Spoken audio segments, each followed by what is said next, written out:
welcome. Tonight we're going to discuss a topic that's near and dear to most Milfordians' hearts. It's the education system. Tonight we have a real hot topic, which is the feasibility study that town meeting voted to approve, and some good news, because I keep hearing how Milford kids don't get into good schools. We're going to talk about that tonight and talk about the kind of schools our kids are getting into.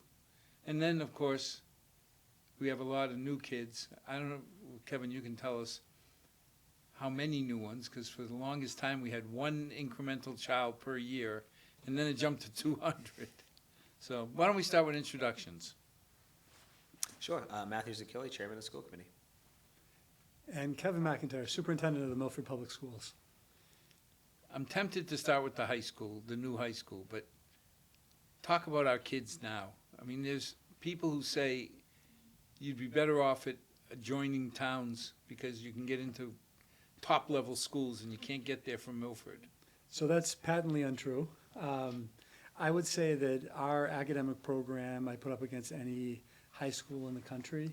Our high school offers, I think, more AP courses, more early college courses, more offerings in STEM, science, technology, engineering, and mathematics than pretty much anybody in Worcester County. And the quality of the programming leads our students to some of the top colleges and universities, not only in the country but in the world. Like Middlebury, Bates, Northeastern, a little place in Worcester that's near and dear to your heart called Holy Cross, Boston College, Boston University. Our students go to the most selective colleges and universities in the country, and they're very well prepared when they get there. We actually received a message, our preschool program received a message from a family whose son is currently in medical school. And they basically said that, who went to Harvard undergrad, by the way, who basically said that the preparation that their child got in the Milford Public Schools not only prepared them to succeed in Harvard, but also prepared them for the rigors of medical school. See, that's critical because so many times you talk about the schools they get into, the Ivy League schools, and again, Matt, I don't mean to belittle your position, but you're not a good judge in my mind. You better be biased towards our kids if you're head of the school committee. I absolutely am. But to me, the real judge is the colleges, because they have no skin in the game of Milford kids. Right. So if Milford kids aren't competitive, they're not going to take them. Yeah, and a lot of those schools are competitive themselves. I mean, you have some of our students are going down to South Carolina too, and those schools have quotas of what they can take in, and they have quotas of what they take in from out of state, and our kids are getting into places like that. And there's the student body population they'll take, and then there's the subgroups that they break it up into, and we're getting in, and there's a lot of people that was still the applying. thing. We have a young lady going accepted to Holy Cross. The hardest demographic to break out of is a female Massachusetts resident applying to Holy Cross, because there's so many. Right. I felt like saying, if I had thought about this, I would have rented an apartment in North Dakota for 2 years, because It's not a bad strategy. you start thinking about there's not that many kids applying to our schools from North Dakota. You got a better chance. Yeah, there's definitely, I think, a little bit of a disadvantage coming from like the Northeast or New England and looking at some of the elite colleges and universities that predominantly are in the Northeast and New England. I think if you go Maryland up, I'd say 70 to 80% of the most selective colleges and universities are in kind right of that. there. Yeah. And you start thinking about it, it's going up over $80-some thousand a year now. There was a time when you could spend 6, 7, 8 years in college to try to find yourself, Yeah. maybe figure things out. I think that would cost you maybe $640,000 to do today. When I graduated, all in at Holy Cross was $6,200 a year. Mhm. Okay. And I was amazed because, my mom worked like an animal at Draper's as a drill press operator. My father made the big bucks. He was working at General Motors on the assembly line. So when you start talking about $6,000, she was making 11 grand, he was making 18. It was 30-40% of their income. It's amazing, you know. I always get a kick out of, too, when people say, well, they got in, but how prepared are Milford kids? And I laugh because, you know, I use my own metric, which is my oldest, ungrateful offspring number 1, who did well except for one semester. That one semester, she got a B+, so she got a 3.95 for that semester. And I always kidded her about, well, did we goof off? Did we not study this time? I could say that until I found out how intelligent she was. She had my transcript pulled. Yours. Mine. And she brought it out and said, Dad, I don't see 4.0s across the board here. And I said, okay, point taken. Done. Yeah. That's great. So, but it's good because we've always said, and I mentioned it years ago to you guys, Tommy Davern is the one that set me straight. Because everybody looks at Milford's MCAS scores and says, well, we're much lower than anybody around us. So when Lexi hit 8th grade, I walked into Tommy and I knew I was going to get a reaction because there was a man who, his passion was that school, those kids. And I asked him, I said, Tommy, why do your scores suck? He didn't probably, swing at me. appreciated that. Well, I wanted to see his reaction. He looked at me and says, because you're ignorant. I said, great, enlighten me. And he explained to me that we have it's a bimodal distribution. We got 2 Gaussian curves. And he said, I'll put my top students up against any town around here, and we won't come up short. But it's not fair. It'd be like, Matt, you're going to take a test in 2 years in Mandarin. Get ready. You know, so all of a sudden, it put into perspective that our top kids can compete against anybody. And kids who are coming in who don't speak the language, yeah, they're going to be a little bit behind. But when you average them all out, our numbers look lower than others. How are we doing on new kids coming in?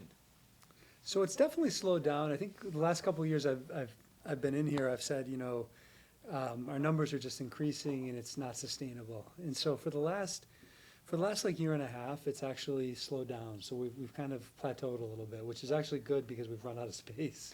But slowed down, I mean, We're probably up about 20 students this year, oh, which isn't terrible. But I think in the last like 7 years, we're up about 500 to probably like 475 to 600 well, I mean, students. when you told me the years past that we were adding 200 kids, that's almost a Memorial Street school Correct. a year. I know it's Right. not all in Memorial, but that's a lot of kids. But we've created classrooms where there wasn't classrooms before. We added a 6 classroom wing over at Brookside this past year, and we still are busting at the seams in terms of space. Well, when we built Woodland, we said, well, that'll last us for the generations to come. Plenty of time. Plenty of room, and Yeah, my we- understanding is not so much. It's full now. It is full, and we're really talking about how can we creatively use the space that we have to kind of meet the needs of the students that are in the building. It's got to be hard because what are we, one of 3 or 4 schools in the Commonwealth that's growing like that? I think there's about a dozen districts, dozen? and everybody else is losing students, and you know they're decreasing and declining, and we've been on this upward trajectory for the past, I'd say, 7 or 8 years. And you know, it's going to be hard to say because our population increases aren't driven by, you know, the number of births at Milford Hospital. There are folks that are coming from other places. They're coming from other towns. They're coming from other states, and they're coming from other countries. Milford's growing faster than most towns, We're probably in the top 1%. you know. And yet, I'm amazed because we talked about the price of a housing. Yeah. It's crazy. When I saw this house down the end of my street going for $881, I wouldn't believe anybody would pay that for a house. Well, even apartments, if you think about it. I mean, you've been here for a long time. An apartment that costs $2,000 and it's 2 bedrooms? Yeah. $2,500 for $3,000 for an apartment, some of these new complexes? That's Natick, that's Wellesley, that's like city apartments. We're nowhere near those places. But you know, you turn around and you say, when does it stop? Because kids who are going to these colleges now, 80 some thou, almost 90 a year, I mean, seriously.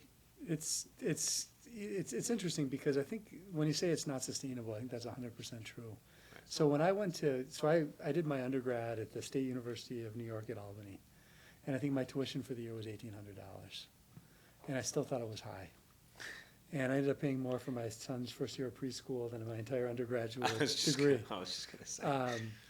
But when I got out of college, I did a program called Teach for America, and I was working in Baton Rouge, Louisiana, and I was probably making about $13,000 or $14,000 a year. But I was able to afford an apartment, a car, and I was able to go into New Orleans on the weekends and have some fun.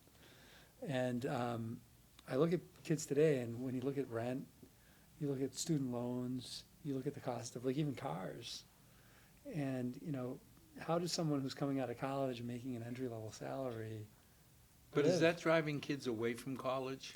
I think partly so, and we're definitely seeing we're starting to see that trend with our high school graduates, and I think the cost of college is playing into it. I think we've got a larger portion of our population that are interested in kind of career and technical education in the trades, and I'm hoping to see more of those students head to community colleges because there's a lot of great programs at our two-year schools that can lead to kind of very lucrative careers in advanced manufacturing, auto repair. There's a lot of like medical, certificates that folks can earn where they could be like a technician and earn a very good living and basically set your schedule because, hospitals and doctors' offices are, clamoring for folks that have these skills. I think the other part is it is concerning landscape. Right? We're at two opposite ends of the spectrum here. You have kids going into college now. Correct. And I have young ones. I still have one that's not into school yet. And I pay over $12,000 a year, and that's for daycare. So it's very concerning from my standpoint. What's it going to look like in 6, 7, 8, 9, 10 years? And there's a lot of factors that are keeping people, I don't want to say keeping them away from college, but putting more options on the table right away. Because the other thing is you've seen a lot of parents in my generation that are talking about more of financial literacy and the concept of, I don't want to put you in a position of debt unless there's a good reason for it. And unfortunately, as you stated, college right now it's going to give most people debt that's going to last a long time. So there better be a really good reason to sign your name on something like that. Because right now there's no promise that you sign up for BU at $90,000 a year and come out of there with a marketing degree and sniff a salary like that for the first 10 years of your career. And that puts you behind by 15 to 20 years, as we were talking before the show. And it's really the thought process now is where's the value? What's the return on what you're putting into college? It's not just go and learn and continue your education. You can continue education in a lot of ways, and that's one thing that the district is driving, that educational concept of, you're starting here at preschool, first or second, going through, but you're not done learning at 12th grade. And you're not done learning if you don't go into college. There's plenty of ways to continue to grow and learn. It's just what avenue is best for your kid and for yourself as an older student or somebody who's working their way into graduating, like we just had some seniors do a week or two ago. Well, again, when you start talking about, you've got kids coming out, I thought I was done. Yeah. My daughter got the PhD, there's nowhere to go. Then it hit me. I got 2 grandkids. How the heck, if today it's $360,000, almost $400,000 to go to Holy Cross. Mm-hmm. Chase is in 2nd grade. Right. What is it going to be? And how are my daughter and her husband going to save up enough for 2? I think the reality is you're not. And that's where the question comes in. Do we guide them into burdening their own lives and potentially impacting as 17, 18-year-olds critical discussions as an adult that they don't even know they're going to have 10 years from now?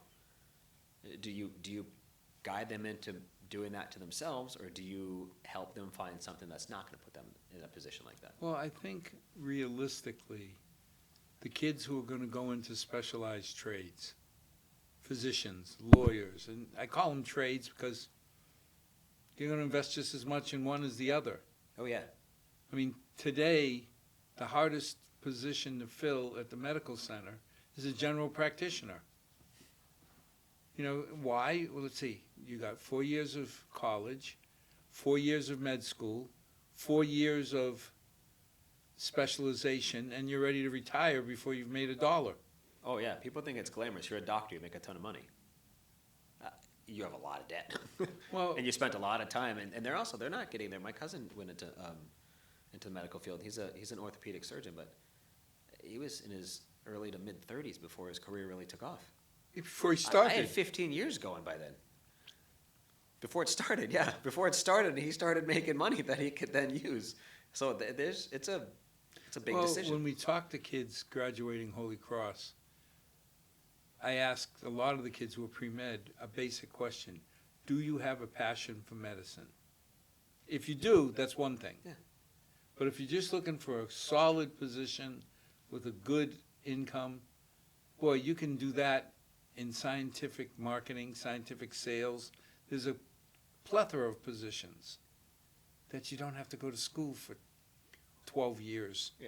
I think you're also seeing a shift in some of the mentalities in terms of whether or not people are chasing the corporate life and the degree and the dollar and just always trying to make more and more money too. I think there's a lot of people that are starting to see. We've seen it with people resigning a lot lately over the last couple of years, and the balance of what's The whole life balance. what's enough for me.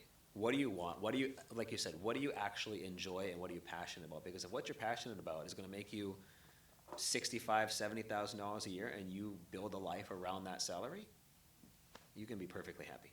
You don't have to go get the high profile degree and all the other stuff that comes with it unless you want it. And college is always an option. It should be an option. It should be something that students want and that parents want for their kids. But, you know, the value, right?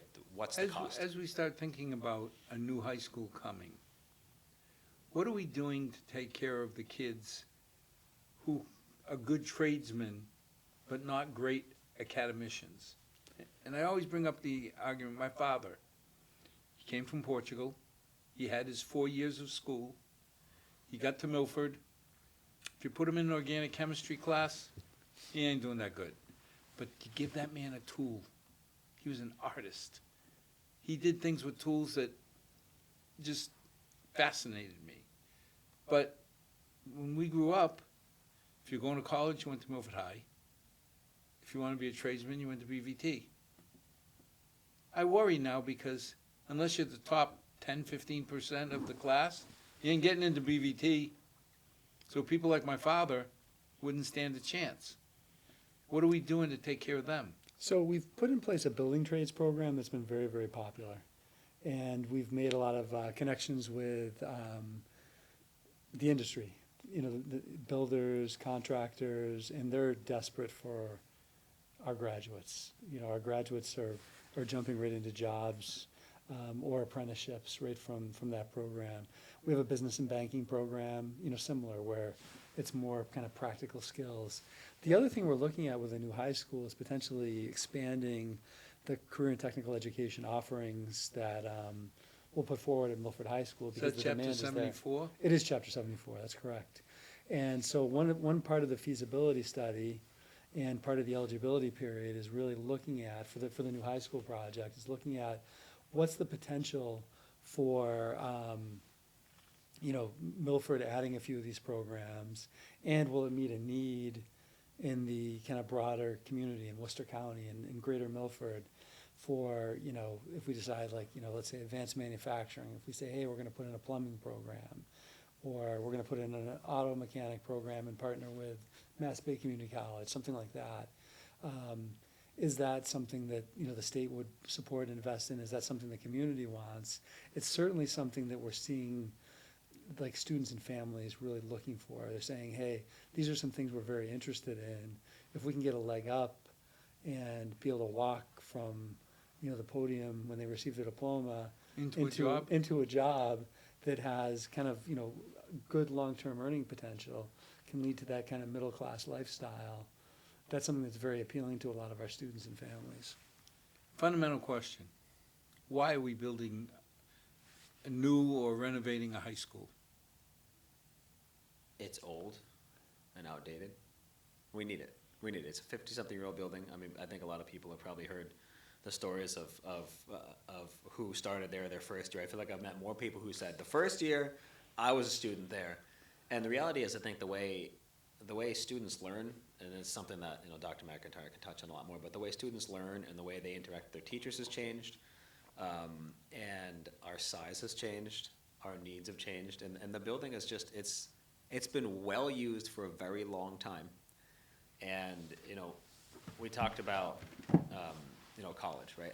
And Dr. McIntyre just mentioned Chapter 74, and it's something I'm very excited about as a parent and as a committee member, because the other thing it does is it offers, if we can bring in even 3, 4, 5 more of these options, you'll never cover, the landscape of employment. But if you can bring in some of the more popular ones, the more in-demand ones in our area, you're also, you're being proactive in giving these students a chance to find something they actually are passionate about after high school, before they get to the point of picking a college and trying to find something they want to do. You could learn some of these programs, robotics and manufacturing and all this stuff, and you can either take that and say, yeah, I really like this, I'm going to go to college because now I know I'm going to stick with it for 4 years because I like it, or you can get a job, but we're giving students an opportunity to learn. Our current school can't handle that kind of stuff, and that's a lot more of I think, a modern approach to not just setting kids up to finish high school and move on to college, and it's the college's job to figure it out. No, we're trying to get them to that next phase of life with some sort of experience that's going to help them move on. Is it college? Is it a job? Is it some mix of both? And we can put stuff in place, hopefully, that can help guide those decisions and just spark more interest in learning. Learning is obviously reading, writing, and math. I've heard it a million times now in the 3 or 4 years I've been involved. Those are the core pieces of education, but in today's world, we owe it to them to get them more into the biomedical stuff, more advanced training I and think learning. what you said was profound, that you're asking a 17 or an 18-year-old to make a decision that not only affects the next 4 years of their life, but if you walk out with a couple of $100,000 worth of debt, the next 20 years of their lives. Yeah. Well, I mean, I didn't go to a traditional high school. I went to Tri-County in Franklin, and I went there for computer technology. I went to college for it. And I'm 21, 22 years into the same field.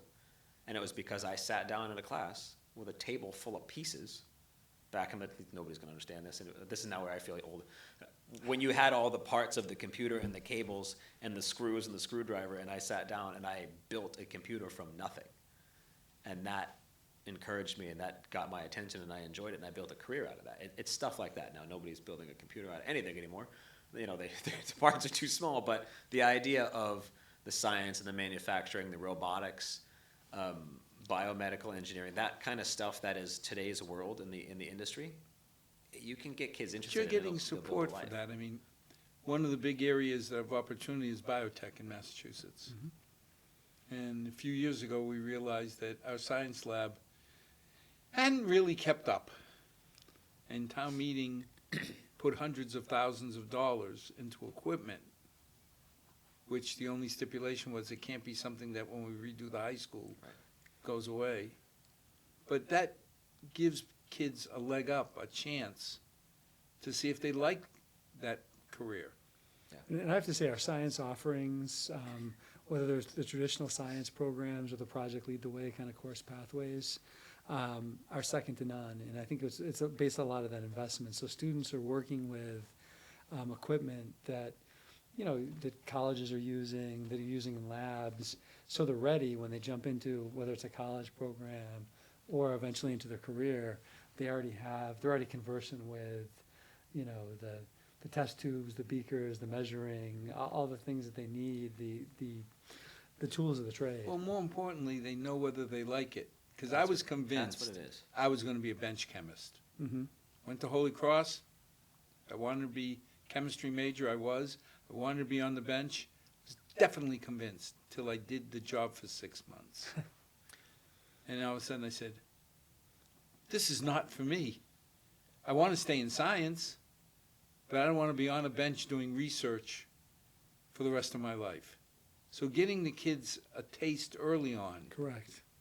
has got to be invaluable. And the other thing we're doing is, I think through a couple different programs, but we have speakers come in, kind of to your point, who are coming from a lot of different fields and saying, this is what I do as a chemist. This is what I do as, an orthodontist. This is what I do I work for an advanced manufacturing firm, and these are some of the things I do. Now, my job is one of maybe 30 or 40 different roles in the company, I'm gonna talk about a few of those, or we're gonna have a couple of other people come back and have those conversations, and those are critical.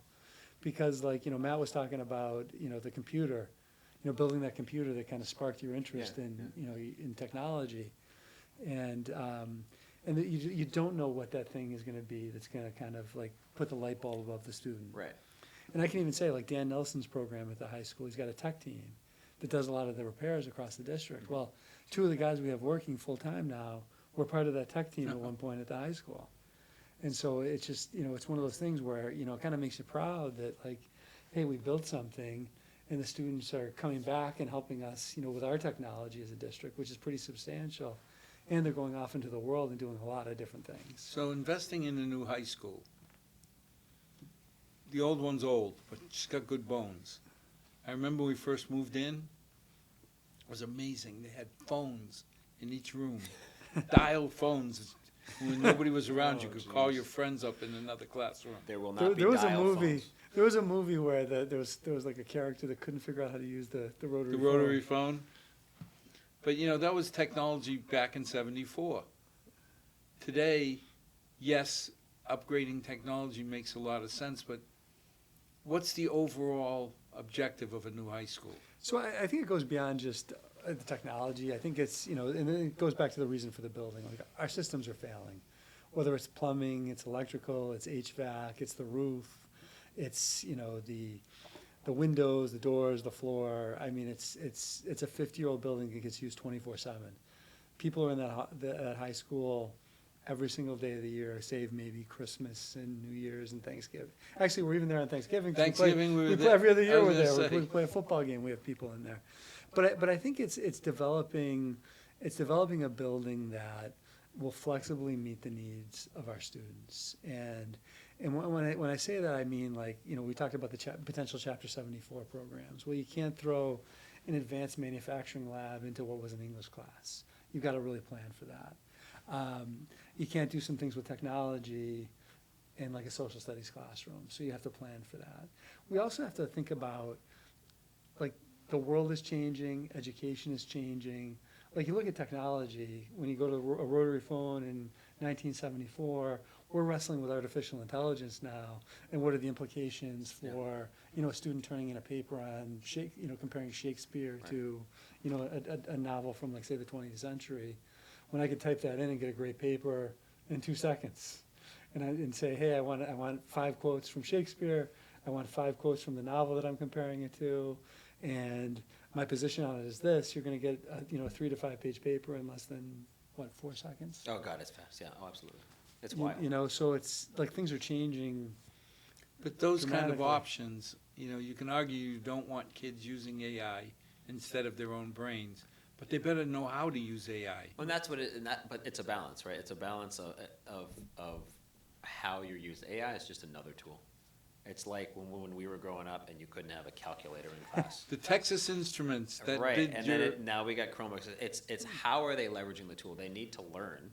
They need to be able to do it. Like you need to know how. I have a 3rd grader. Well, she's going to be a 4th grader now, and she keeps going. Why do I have to practice multiplication? Because if you can't just do the math in your head, everything's going to take a lot longer. You need to know how to do this stuff, and it's going to make your life easier as you go.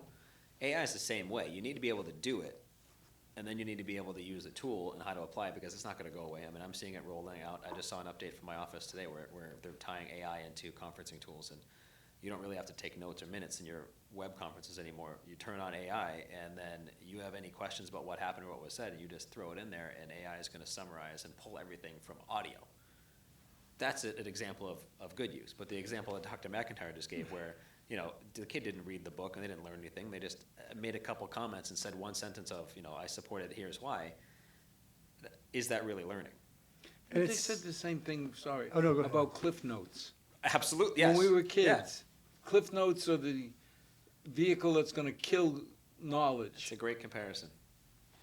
It's so important that we're developing critical thinkers who could leverage these tools, and people who are continuous and constant learners, because the world is changing. The pace of change is accelerating, and your ability to be adaptable and to be a learner and to be able to not just use it blindly, because you could put something into like, Chat GPT or any of these other tools, these AI tools, and, it's gonna be clear that it came from the AI tool. Yeah. Because you're not refining it, you're not thinking about like, what are you using it for?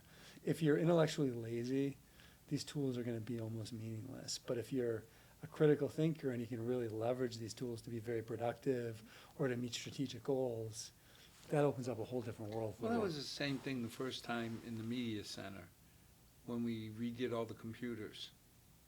What hit me was, we were hearing the arguments that we need 100 new computers. And I was like, do we really? And I went to my daughter, my youngest daughter, and I said, the computers in the media center, how are they? She goes, oh, I have no idea. I can't do PowerPoints on them, I can't do this, I can't do. I said, why? She goes, Dad, you type in a graphic and you hear the computer going, I think I can. But it hit me that if we want our kids to be prepared, same way we did the biotech lab, Right. we want them to compete with kids from all these other premier town education systems. You gotta pony up the tools. Well, and they're not, it's not even competing with other kids in other towns. Dr. Mcintyre just said continuous, constant learners, and the portrait of graduate's been developed over the last couple of years to outline, expectations and hopes for these students throughout their time in the district and beyond. And the reason why we're talking about AI tools and how fast technology is evolving and how the world is changing. You don't stop learning after high school or after college. If you don't have the mindset of continually growing and learning and developing, you're competing against a future you don't even know you have yet. I mean, and I'm 20-something years down the road. I remember when I first took a job in IT, I was sitting there with a guy he built his career around this AS400 IBM mainframe, black screen, green text, and the guy was a wizard in there. Take him out of it, he didn't know what to do. We have to build the confidence and the ability in our students now to continue to grow and evolve as the world around them does, so Think that of they have some a of the life. computer languages that people made their careers, the COBOL and That don't exist anymore.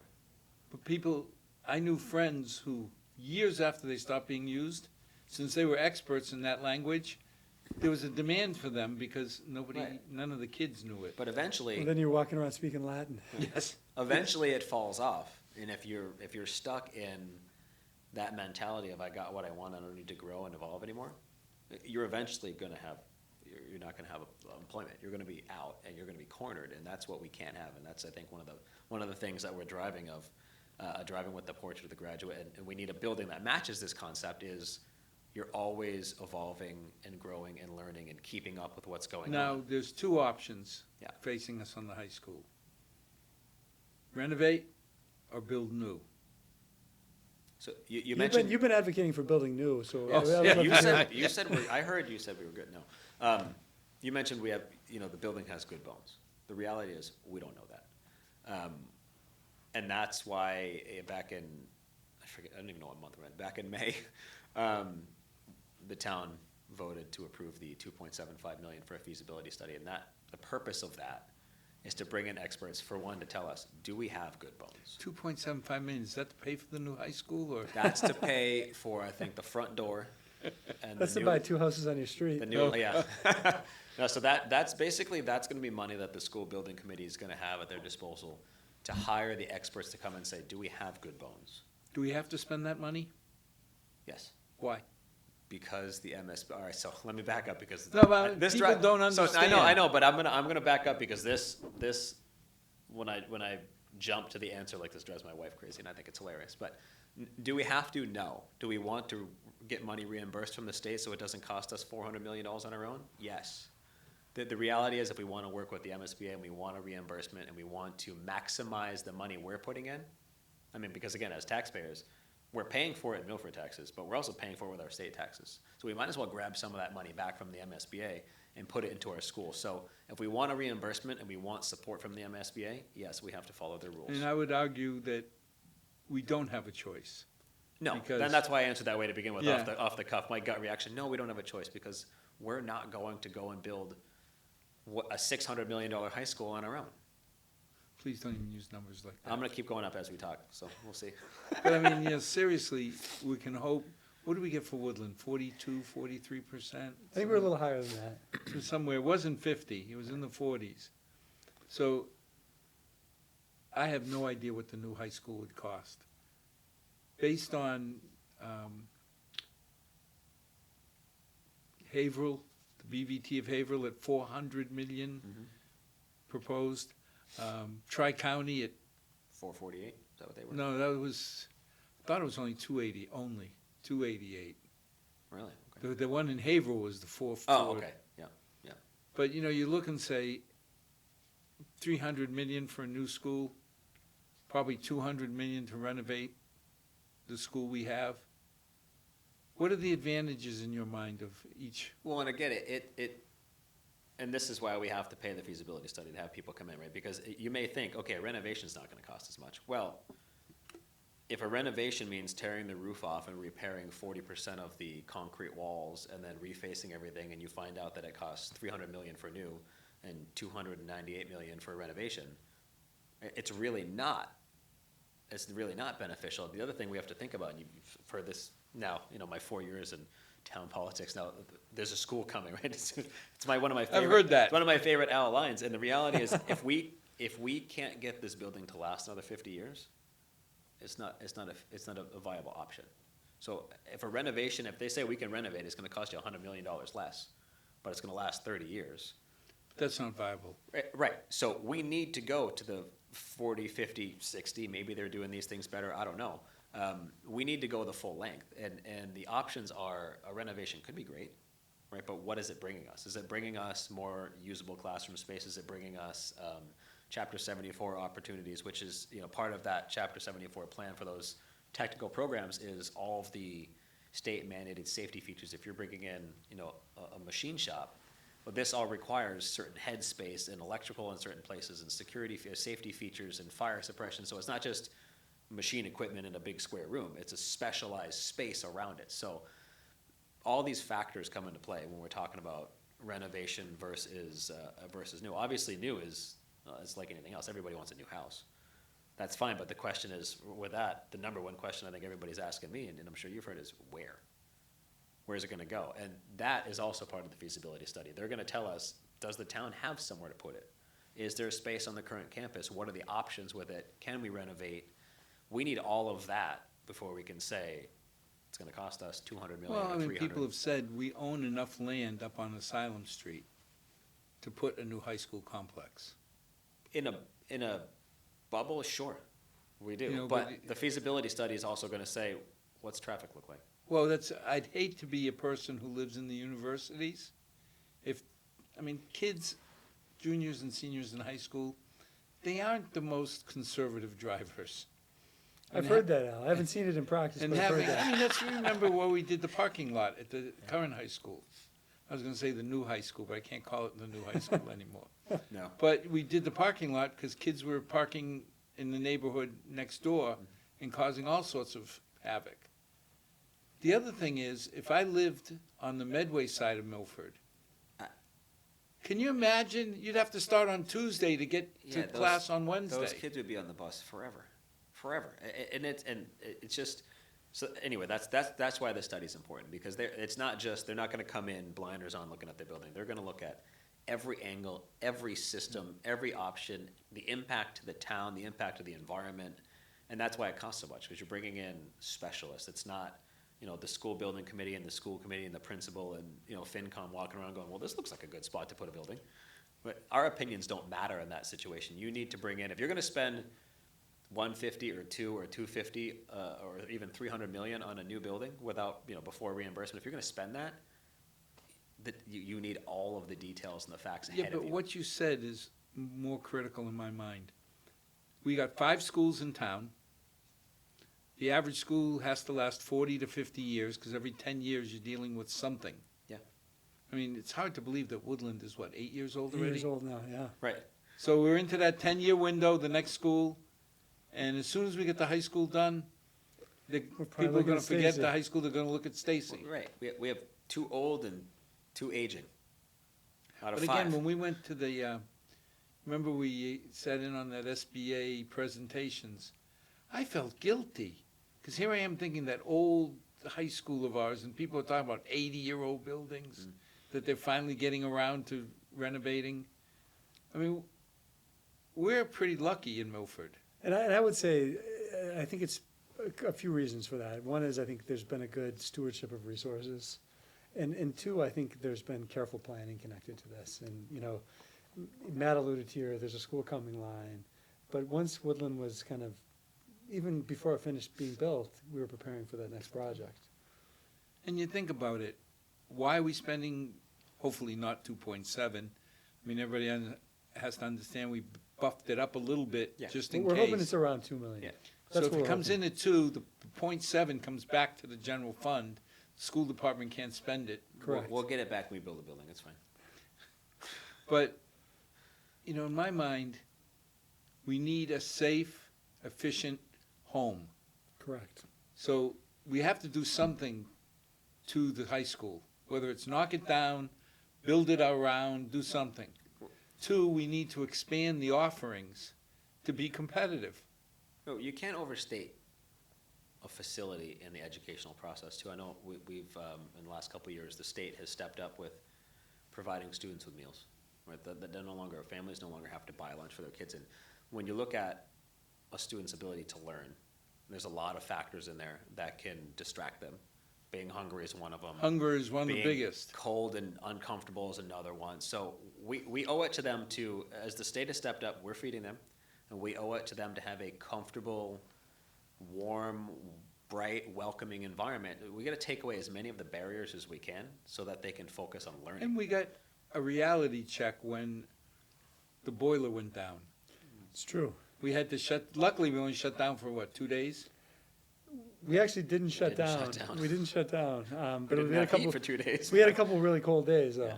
And it was in the fall still, you know. And you we- think we about a hadn't- 50-year-old boiler, you're not going down to ye old boiler manufacturer and get pipes to replace But it. that's the discussion. No, that's really where we are. Is they.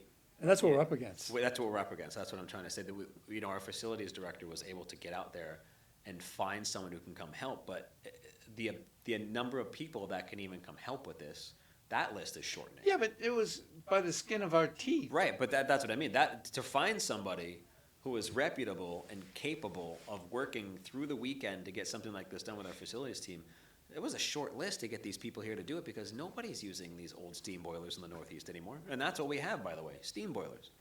Things that are not, if you 50 years ago was a brilliant idea. Now they're like, oh, we shouldn't When be doing Paul that. Revere put them in, they were state of the All art. right, they were put in there behind a horse. That's how they got there. So, And that's, But and now that's the you start challenge thinking though. about That the is the challenge. challenges coming forward. yeah.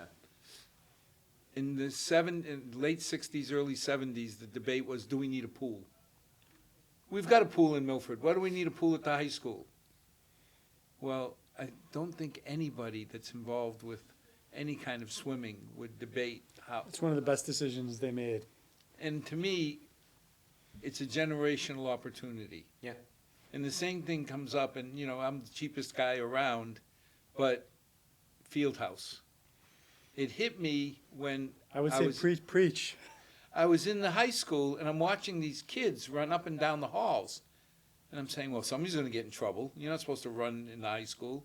And then you see the dang coach urging them on. And it's like, why are they doing this? Hey, Pete, he goes, because it's cold outside, and we don't have a place for the Yeah. cross-country team to cross-country. And then I go to Shrewsbury and other places, and I just looked and I said, God dang, pardon my French, our kids deserve this. When I see a field house, Yeah. and it's for the athletes, but also we just had a graduation, and we were lucky. I remember when my youngest graduated, it was pouring rain, and I got handed 3 tickets.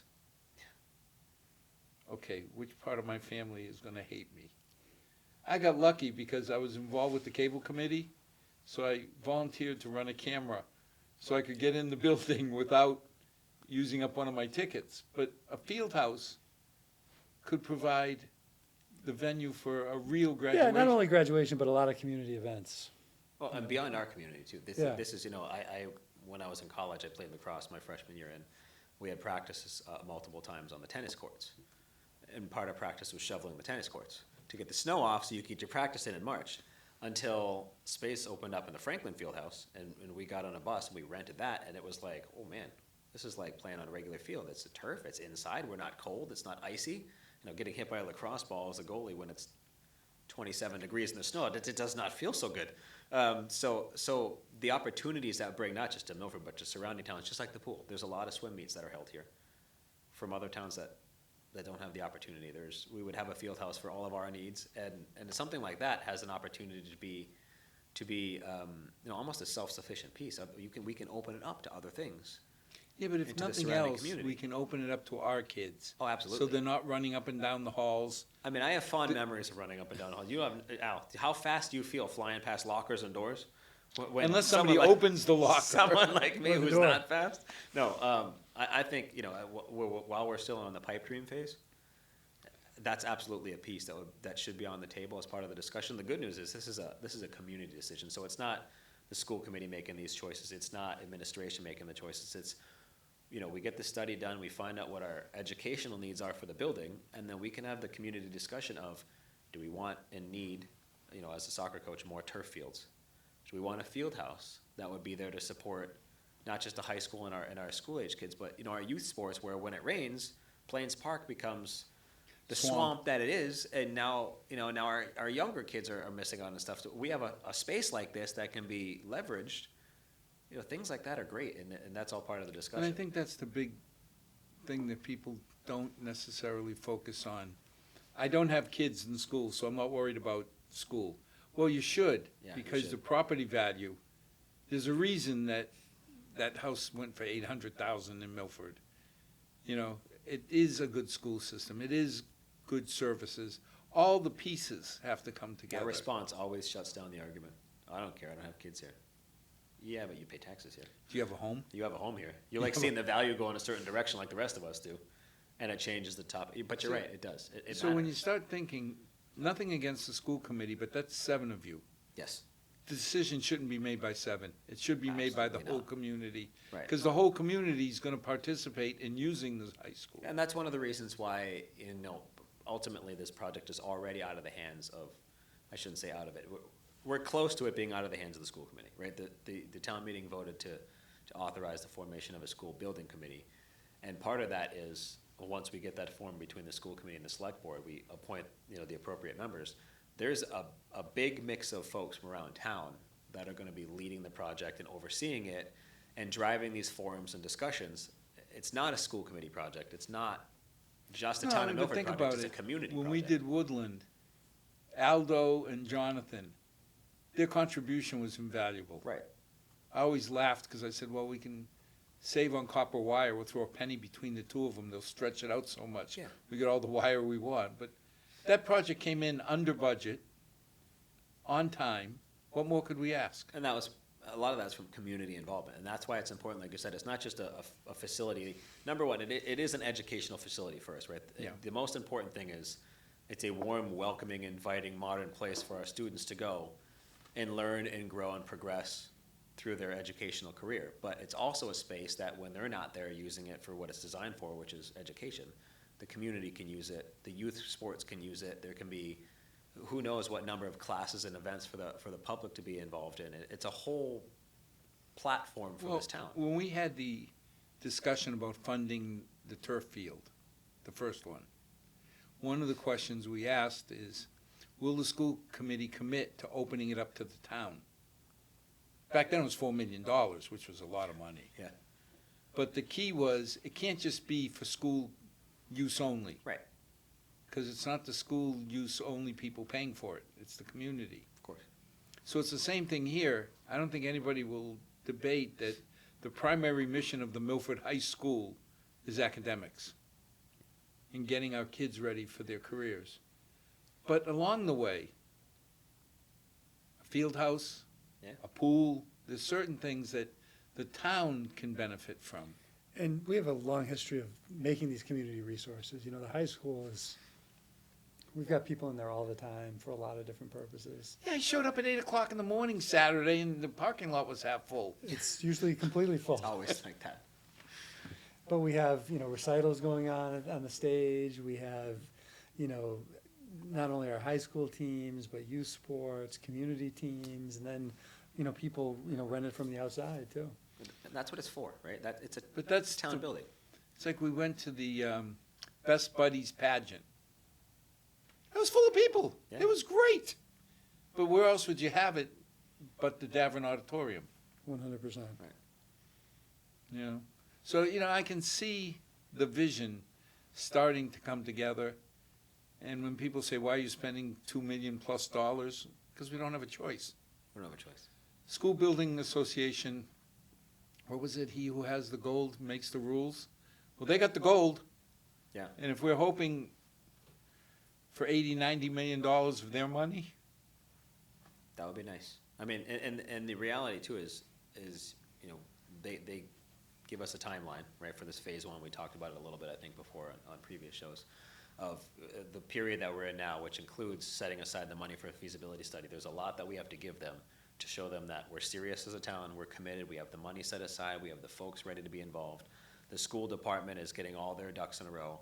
And part of this is because even though they have the gold, their pool of gold is not as big as it's been in the past, and projects are a lot more expensive. We're in there and they're saying we're committing to helping you, so now we have to do our job, like we did with those town meeting votes with the school building committee and setting aside this money to say we're ready to spend it, because if we don't get our stuff done, we're out, and you don't know how much gold is gonna be left in the well, next but couple of years. town meeting voted, I don't know, 4 years ago to put away enough money for the, well, we thought enough, We thought the 1 million, yeah. the 1.7 million for Yeah. the feasibility study. So it had to show the intent and the support of the town when somebody says, Matt, Kevin, do you think you can raise the money for feasibility? Yeah. Yeah, it's sitting in our checkbook. It does, it helps us, and I was surprised to find out that when we were on the meeting, when we were invited in back in December, that there were some towns that were there on their second or third time, because when it came down to it, and they went to town meeting, the answer was no. And they were out, because their town couldn't commit even to the feasibility money. Now, the next question that keeps coming up is, okay, so in August, we kick off the feasibility study, Yes. okay? It's done in Sorry. September? Not A yes. year from That- August. That was not a yes. In August, this August, August 5th of 2024 is when our eligibility period, that first window I was just talking about, that's when that starts. It opens up. Part of that is that we have to commit to saying, yes, the town of Milford has what we believe is necessary to pay for a feasibility study. That's it. We're not doing the study yet. We have to get through phase one first, and that ends in April. It's like 270 days. It's from- 270 days. So you got from- 9 months So to we got prove that nine- we have money in our checking account. We got 9 months to not, And- that's and one of there's- 8 steps. Yeah. Right, there's a lot more to it, but it's 9 months to say, here's everything we have, we're showing you we're ready to take the next So step to now the we're sitting planet. at April 2025. Yeah. What happens next? We will, I'm gonna be very confident, we'll have everything submitted and ready to go, and then we wait until the MSBA has their board meeting. I think they generally have one in the summer and one in the fall.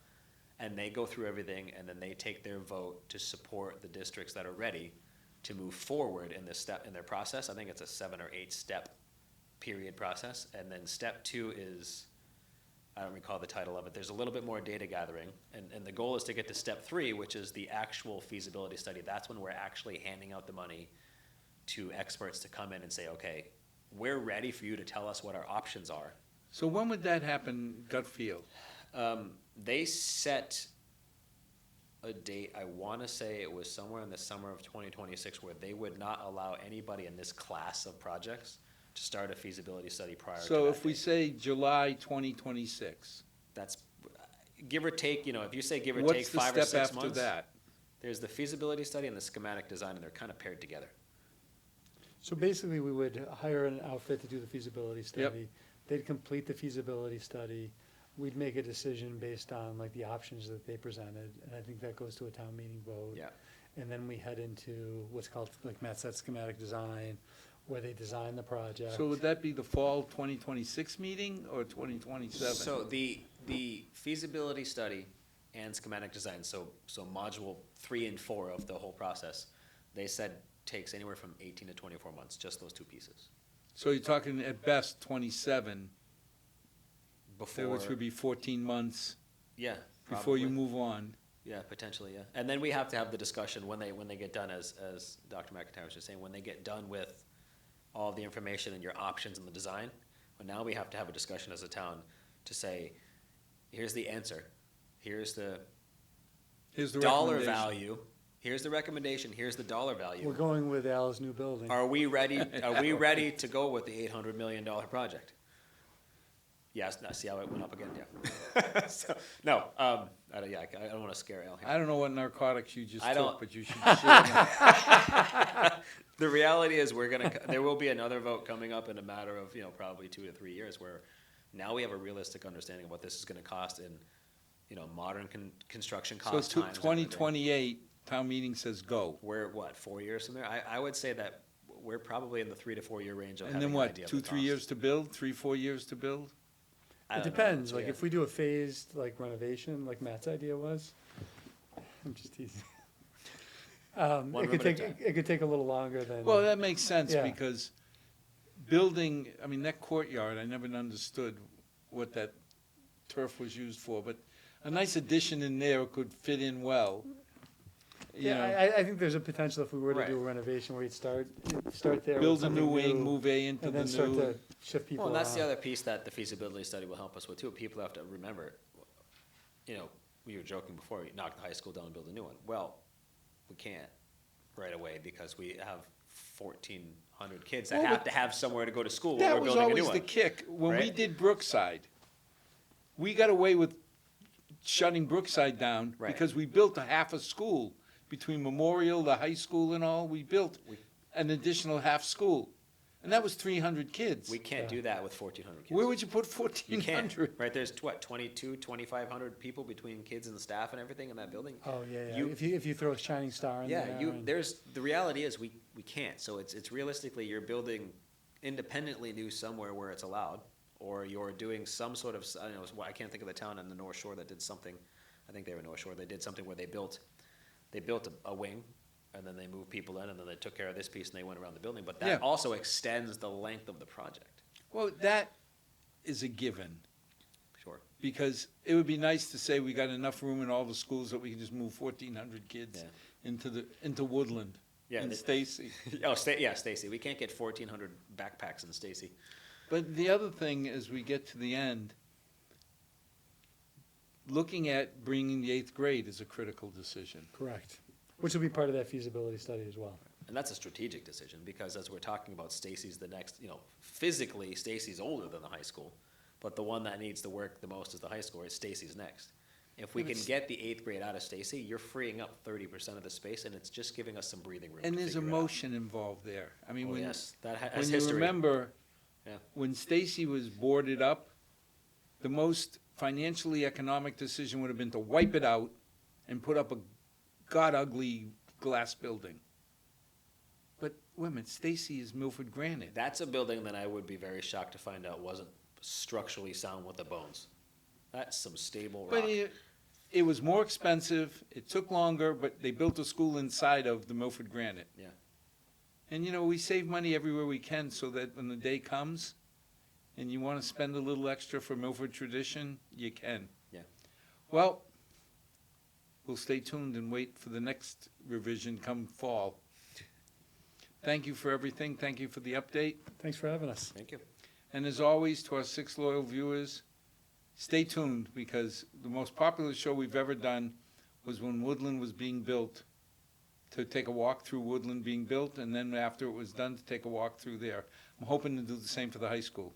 We will absolutely do that. So good night, God bless, and thank you for joining us.